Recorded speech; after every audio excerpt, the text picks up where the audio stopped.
7h30, bom dia, eu sou Ricardo Boechat, esta é a Band News FM e lá vamos nós. Eu estava falando então do mundo parar de vez em quando para dar um freio de arrumação, né? Porque às vezes a gente olha assim para as coisas como elas estão acontecendo, principalmente quanto mais próximo de nós, mais visível, né? Mais sensível essa percepção de que as coisas estão como estão e vão para onde vão, e a gente fica ainda mais angustiado, né? Por exemplo, eu queria que o mundo desse uma parada para a gente poder perceber com mais clareza o quanto de ruim está se fazendo na política brasileira, o quanto contra nossos interesses, contra nossos princípios, o quanto contra a nossa moral coletiva, né?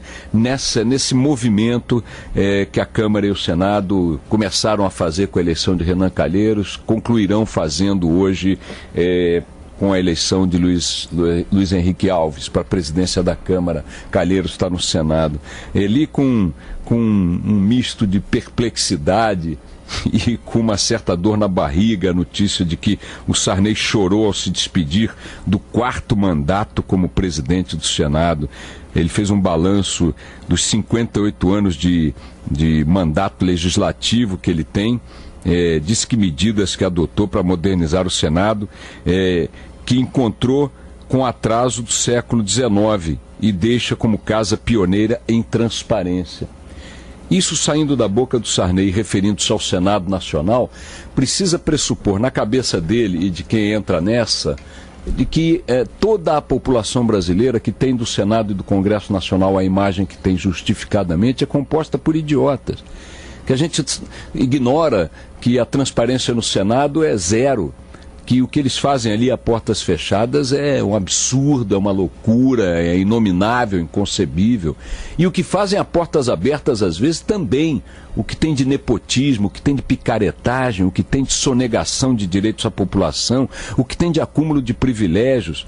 E aí vai o cara e cita Churchill, um cara que venceu a Segunda Guerra com os britânicos e tal. Vejam a biografia de Churchill nos cinemas aí, que vocês vão entender um pouquinho. Se quiser navegar por alguns dias. Era um conservadorzão horroroso, capaz das maiores vilanias políticas, mas enfrentou uma Segunda Guerra Mundial com o demônio na esquina. Adolf Hitler mandava V2, bombardeios para Londres a dar com pau.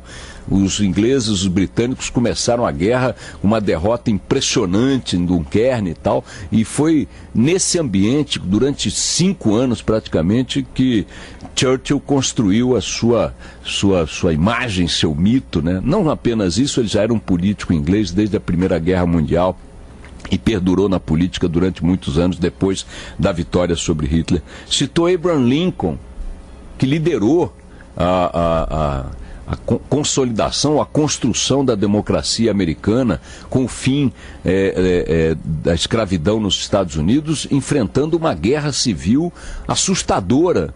E aí vai se nivelar, se ombrear figuras dessa dimensão histórica na mediocridade que a gente conhece, que é a rotina da vida política brasileira, e na expressão mais pura que dela é a figura de José Sarney.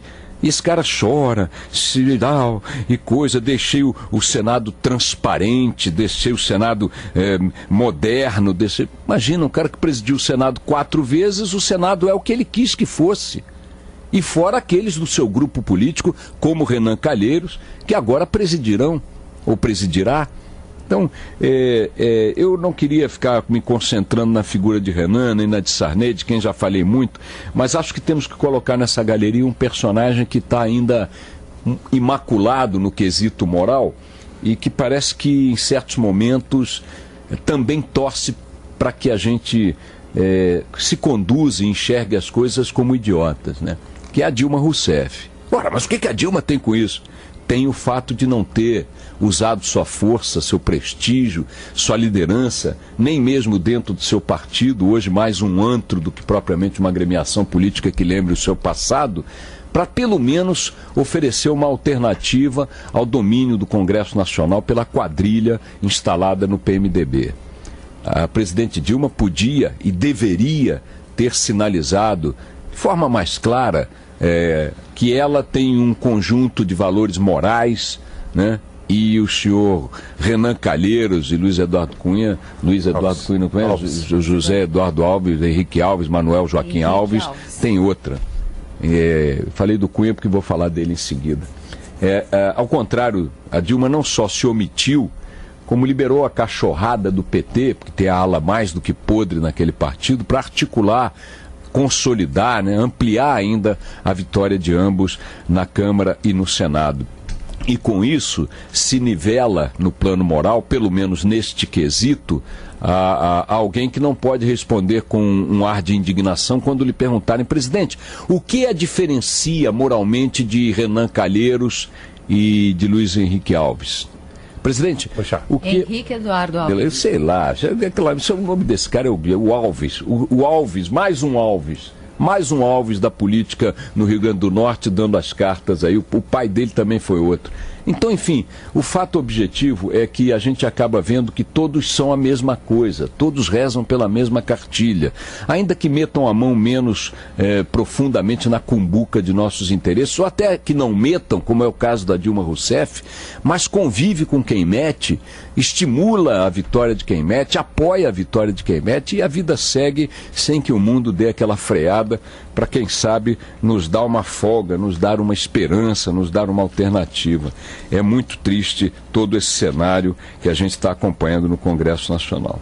Enquanto isso, o mundo que parou para centenas de famílias em Santa Maria continua parado, enquanto pais, mães, amigos, parentes tentam enxergar, né, uma saída para o trauma que os atingiu há menos de 8 dias.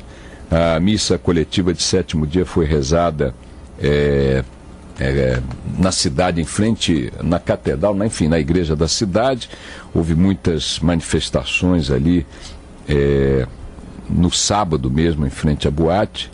E a revista Isto É, como todas, dedicou um grande espaço, suas páginas, sua capa, à tragédia de lá. E as revistas, naturalmente, puderam fazer um levantamento mais humanizado, né? Acompanhar de forma mais, já com uma semana passada praticamente sua apuração, e foram aprofundando os relatos pessoais, individuais, familiares daquela tragédia, né? Li um trecho aqui que me deixou muito tocado, de uma mãe que perdeu 2 filhos, né? Depois de sepultar os filhos, muitos pais preferem enterrar também a tragédia e postergar a longa despedida que vem pela frente. O desvencilhamento das roupas, dos objetos pessoais e das lembranças. 3 dias depois da morte da filha Mirella, 21 anos, Helena Rosa da Cruz ainda não teve coragem de jogar a metade do lanche que a jovem havia deixado na geladeira de casa antes de ir à Boate Kiss. Ela e o marido, Delson, também resolveram fechar o quarto da jovem e do filho, José Manuel, de 18 anos, que também perderam na tragédia. Decidimos fingir que eles estão viajando, e vai ficar assim até termos coragem. Para estas pessoas o mundo parou. Para estas pessoas o mundo continuará parado, talvez para sempre. Nada lhes devolverá os filhos perdidos nessa tragédia. Mas quem sabe, se depois de dar uma freada coletiva e voltar a andar no trilho melhor, coisas como a impunidade que cerca casos como esse passem a ser passado também no Brasil, desapareçam do nosso mapa. Quando a impunidade se vê na alta casa parlamentar, no Congresso Nacional, quando a impunidade se vê nos cargos executivos, quando a impunidade se vê em todos os parâmetros que possam ser usados como poder no Brasil, a gente fica pouco crédulo, pouco esperançoso de que a impunidade também não se repita no varejo que fere todos nós, como em Santa Maria. Para não ficar sem um fato novo nessa história, é bom chamar atenção para o fato de que Renan Calheiros e Eduardo Cunha, eleito pelo PMDB, líder do partido também nesse fim de semana, ou melhor, na sexta-feira, a despeito também de sobre ele pararem inúmeras denúncias graves, o deputado Eduardo Cunha, Eduardo Cunha e Renan Calheiros, parece que já estão apresentando a fatura de sua vitória à presidente Dilma.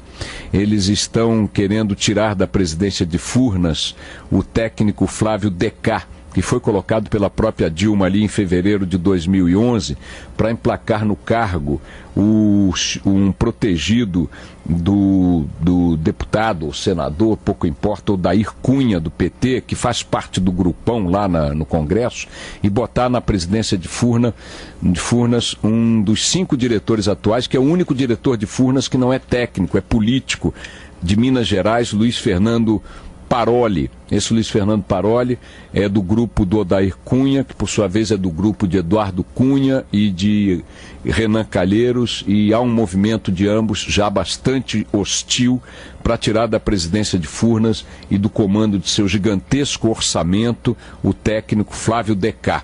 Decá estava de férias, antecipou suas férias para chegar hoje de volta ao Brasil, ao saber que o movimento estava praticamente consumado para sua deposição.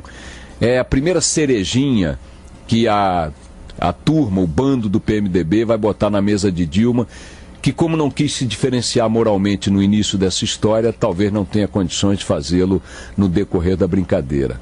Está ameaçada a permanência de Flávio Decá de Moura na presidência de Furnas, em função das manobras de interesses absolutamente escusos do PMDB em cima da empresa estatal. Vamos lá.